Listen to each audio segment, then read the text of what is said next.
Hello guys, welcome to talkies today channel. ఈరోజు Bigg Boss season 9 Telugu episode 13 review అనేది ఈ వీడియోలో చూద్దాం. సో వీడియోలోకి వెళ్ళే ముందు మీరు మన ఛానల్ని ఫస్ట్ టైం చూస్తున్నట్టయితే ఒక లైక్ చేయండి, ఒక కామెంట్ చేయండి, అలాగే మన ఛానల్ని సబ్స్క్రైబ్ చేసుకోండి. చాలామంది మన ఛానల్ని సబ్స్క్రైబ్ చేసుకోకుండానే వీడియోస్ చూస్తున్నారు గైస్. మీరు సబ్స్క్రైబ్ చేసుకుని చూడడం వల్ల ఛానల్కి ఎంత ఎంకరేజ్మెంట్గా ఉంటుంది. సో సబ్స్క్రైబ్ చేసుకుని వీడియోస్ చూడండి. ఇంకా లేట్ చేయకుండా వీడియోలోకి వెళ్ళిపోదాం. Let's get started. ఈ వీడియోలో ఫస్ట్ ఈరోజు హౌస్లో ఏం జరిగింది, హైలైట్స్ ఏంటి, లాస్ట్కి ఏమైంది చెప్తాను. తర్వాత ఓటింగ్ లిస్ట్లో నిన్న ఒక లిస్ట్ చెప్పాను, ఈరోజు ఎవరెవరు ఏ ప్లేసెస్లో ఉన్నారో మళ్ళీ ఈరోజు ఇంకొక లిస్ట్ చెప్తాను. వీడియోని అక్కడ స్కిప్ చేయకుండా ఎండ్ వరకు చూడండి. ఈరోజు హౌస్లో కెప్టెన్ అవడానికి టాస్క్లు అనేవి జరిగినాయి. కెప్టెన్సీ కంటెండర్స్గా భరణిని, మర్యాద మనీష్ని, డెమాన్ పవన్ని, అట్లాగే జబర్దస్త్ ఇమాన్యుయల్ని సెలెక్ట్ అయ్యారు. వీళ్ళకి సంచాలక్ కింద రీతు చౌదరిని సెలెక్ట్ చేశారు. ఇది రంగు పడిద్ది అనే టాస్క్లో భాగంగా ప్రతి ఒక్క ప్లేయరు వాళ్ళ టీషర్ట్ని రంగు పడకుండా కాపాడుకోవాలి. అలాగే ఇతర ప్లేయర్ల మీద రంగు పూస్తూ ఉండాలి. ఈ టాస్క్లో కొన్ని రౌండ్స్ ఉన్నాయి. ప్రతి రౌండ్ ముగిసేసరికి ఎవరి టీషర్ట్ మీద ఎక్కువ రంగు ఉంటుందో వాళ్ళు గేమ్ నుంచి అవుట్ అయిపోతారు. సో ఇది సంచాలక్ నిర్ణయమే తుది నిర్ణయం అని చెప్తారు. ఈ టాస్క్కి రీతు చౌదరి సంచాలక్ అనగానే డెమాన్ ఫేస్ వెలిగిపోతుంది. ఎందుకంటే తనని ఈ వారం కెప్టెన్ కావాలంటూ రీతునే చాలాసార్లు చెప్పింది. మరి సంచాలకంగా వస్తే ఊరుకుంటాడా ఏంటి? ఈరోజు హౌస్లో లాస్ట్గా ఫైనల్గా డెమాన్ పవనే కెప్టెన్ అయ్యాడు. హౌస్లో సెకండ్ కెప్టెన్గా డెమాన్ పవన్ అయ్యాడు. రీతు చౌదరి చాలా హెల్ప్ చేసింది డెమాన్ పవన్కి. ఇద్దరి మధ్య పులిహార. ఇప్పుడేమో కెప్టెన్సీ టాస్క్ మధ్యలో భరణి కానీ ఇమాన్యుయల్ కానీ వాళ్ళకి అన్యాయం జరిగిందేమో అన్న ఫీలింగ్ కూడా కొంతమందికి క్రియేట్ అవ్వచ్చు ఇక్కడ. బట్ ఫైనల్గా సెకండ్ కెప్టెన్గా డెమాన్ పవన్ అయిపోయాడు.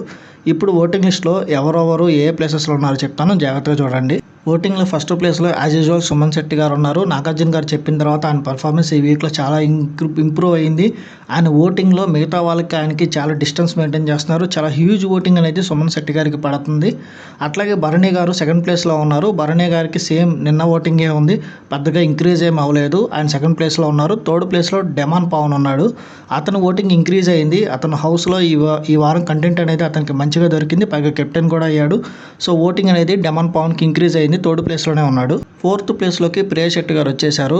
ప్రియా శెట్టి గారు ఈ వారం ఎలిమినేట్ అవుతారని చాలామంది ఆడియన్స్ అనుకున్నారు. బట్ ఆవిడకి వచ్చిన కంటెంట్ కానీ ఏదైనా కానీ ఆవిడకి ఓటింగ్ అనేది పెరిగింది.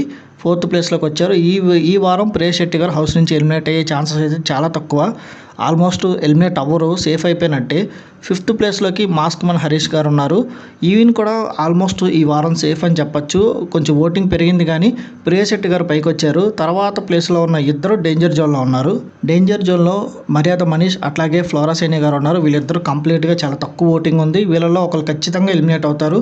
మోస్ట్లీ 99.99% ఫ్లోరా సైని గారు ఈ వీక్ ఎలిమినేట్ అయ్యే ఛాన్సెస్ అయితే చాలా ఎక్కువ ఉన్నాయి. లాస్ట్ వీకే ఆవిడ ఎలిమినేట్ అవ్వాలి. అయితే ఆవిడ చేసిన కొన్ని పనుల వల్ల హౌస్లో Bigg Boss team second week continue చేశారు. ఈ వీక్ కూడా తను ఎలాంటి కంటెంట్ అనేది ఇవ్వలేదు. పైగా లాస్ట్ వీక్ సంజనాతో మంచి కంటెంట్ వచ్చింది. ఈ వీక్ సంజన తనతో గొడవ పెట్టుకోలేదు, చాలా కూల్గా ఉన్నారు. క్లోజ్ అయ్యింది ఆ గొడవ మొత్తం. సో ఫ్లోరా సైని గారికి ఎలాంటి కంటెంట్ లేదు. సో తను ఈ వారం ఓటింగ్ కూడా తక్కువ ఉంది. ఒకవేళ మీరు ఫ్లోరా సైని గారి హౌస్లో ఉండాలి అనుకుంటే కనుక మీరు ఆవిడకి ఓట్ చేయండి. ఇంకొక డేంజర్ జోన్లో ఉన్న మర్యాద మనీష్ వెళ్ళిపోయే ఛాన్సెస్ ఉంటాయి. But mostly Bigg Boss team ఆ పనిచేయదు. 99.99% ఫ్లోరా సైని ఈ వీక్ ఎలిమినేట్ అయ్యే ఛాన్సెస్ చాలా ఎక్కువ ఉన్నాయి. సో ఇది ఓటింగ్ అనాలిసిస్. మీ ఫేవరెట్ కంటెస్టెంట్ ఎవరు, మీరు ఎవరికి ఓటేస్తున్నారు, మీరు ఎవరు ఎలిమినేట్ అవ్వాలని మీరు అనుకుంటున్నారు కింద కామెంట్ సెక్షన్లో మెన్షన్ చేయండి. మళ్ళీ రేపటి వీడియోతో మీ ముందుకు వస్తాను. ఇంకా ఎవరైనా మన ఛానల్ సబ్స్క్రైబ్ చేసుకోకపోతే ఇప్పుడే సబ్స్క్రైబ్ చేసుకోండి. వీలైతే పక్కన ఉన్న బెల్ బటన్ కూడా ప్రెస్ చేసి పెట్టుకోండి. ఇది వాళ్ళ వీడియో గైస్. మళ్ళీ రేపు ఒక మంచి వీడియోతో మీ ముందుకు వస్తాను. Thanks for watching. జై హింద్.